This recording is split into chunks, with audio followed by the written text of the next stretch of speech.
Good morning. Welcome to another edition of Coffee with Tea. I'm your host, the amazing Tea Street. Jumping right in today. It's Friday, y'all. Don't skip the process of taking healthy risks. Can I just tell you, it's easy to opt out of hard things. It is. It's easy because one of the things that makes us so gun shy to try new things is we know that on the other side of that new thing could be failure. I won't deny that every time you take a healthy risk, and I'm not talking about stuff that could cost you your life. That's not what I mean. Healthy risk. Notice I didn't just say take a risk. Healthy risk. Things that could, on the other side, the payoff could be great and it won't cost you your life. Take healthy risks. Don't skip the process of doing that, y'all. Most of the time we fear doing things because we know that, on the other side of it could be failure. I'll give you an example. I was talking with someone yesterday and they were telling me that at their big age, they don't know how to swim. They're like, look, at my big age, I don't even know how to swim. And I said, there's no shame in not knowing how to swim if no one ever taught you how to swim. And she said, I taught my children to swim watching YouTube. And I started laughing. I said, so you didn't get in the water? Did you? No, I just told them how to do it from watching YouTube videos. Today there's really no excuse for not trying some new things because you can learn how to do anything. I learned how to whitewater raft before I actually went.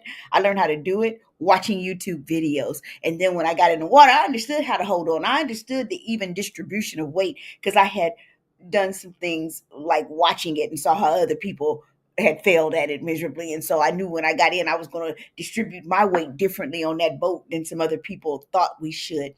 Can I say this respectfully? Every time you go into the water of life, you could fail. But one thing is for sure, and two is for certain. If you never enter the water, you'll never learn how to swim. You can't swim on dry land. Yes, you could drown, but if you never enter the water, you can't swim. Years ago, one of my good friends finished up her PhD, and we all took her to Hawaii. And she was the scariest person I had ever known. I had never known anyone who was scared of their own shadow like her. And so I talked her into going jet skiing. I'd always wanted to jet ski. We were in Hawaii, we were in the ocean. Let's go jet skiing. I don't know how I talked her into it, but y'all, I got her to say yes. We go out there. They give us the instructions of how to do this. Y'all, I used to ride a motorcycle, so I just knew I could drive a jet ski. But when they got us out there and I'm trying to drive, I was driving looking like some old drunk because the steering wheel on there was a little different on the water than on the road with a motorcycle. I couldn't drive it, but she was a master. And so all of a sudden, they tell me I need to get onto the jet ski with her. I'm like, man, this girl 280 pounds. At that time I was like 350. I'm like, this jet ski wasn't made for 600 and some pounds on it. They're like, ma'am, it's okay, it can hold you, but she's a better driver. So I get on the back and I'm giving her instructions like, look, if I hit the water, you going in with me because I'm pulling you in. So you better drive like you got some sense. We get on this jet ski, y'all. We out there, we're having a ball, we're hitting the waves. Vroom, vroom, vroom. We're hitting all the waves, going up and bouncing down.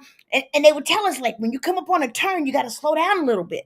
So I said to her, don't forget to slow down. We'd be speeding. I love speed in a car, on a jet ski, on a motorcycle. I love speed. That probably doesn't surprise anybody.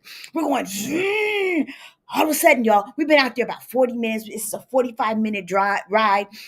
So all of a sudden, we're coming around this turn, y'all. And I see us about to turn, but I also see the wave coming at the same time. Lo and behold, we hit that turn fast and the wave at the same time. All I remember is that we went up into the air. And I remember coming all the way off of the jet ski.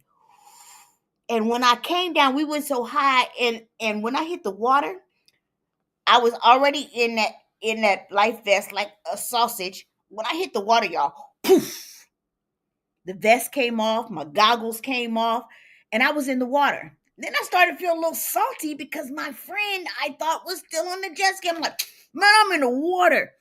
Good thing is, my mom had made us take swimming lessons. I was out there treading water. And all of a sudden I hear a voice, T, I'm over here. I look over and I know this ain't right, y'all, but I was like lightweight glad because she was in the water too. I was like, bet. So I swam over to her. And when I get to her, she revealed something. She said, no, I didn't want to go jet skiing. It's like, why? She was like, because I can't swim. I said, well, the good news is, unlike me, you still got a life vest because yours didn't come off in the water.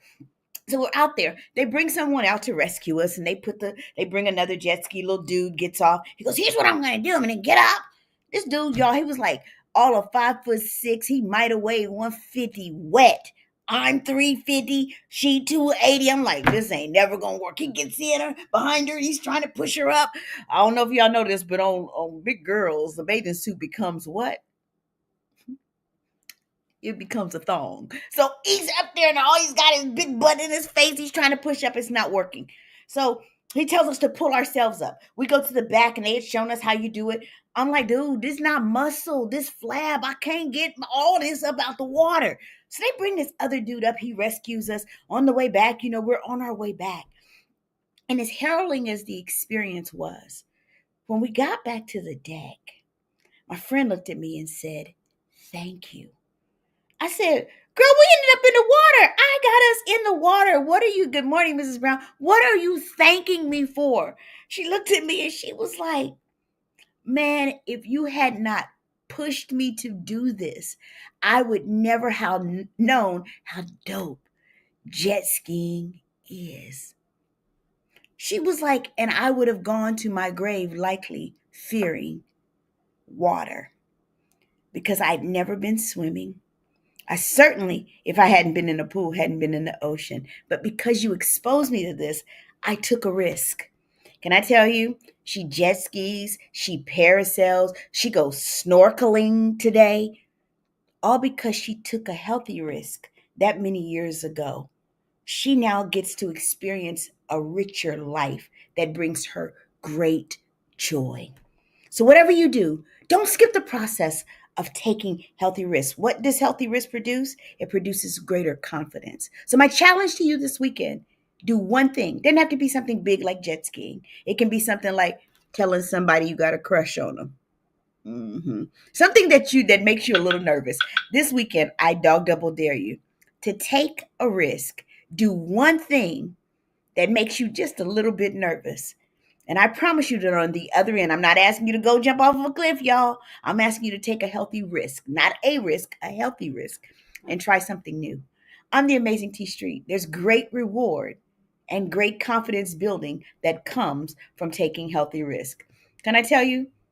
I take healthy risk all the time. And you know what? There's nothing amazing in me that's not in each and every one of you. So I dog double dare you this weekend to do one thing that requires you to take a healthy risk. It makes you a little nervous. Doesn't have to be big. It might be walking up to someone and telling them, I really like your hair. If that's a big risk for you, take it. Have an amazing weekend.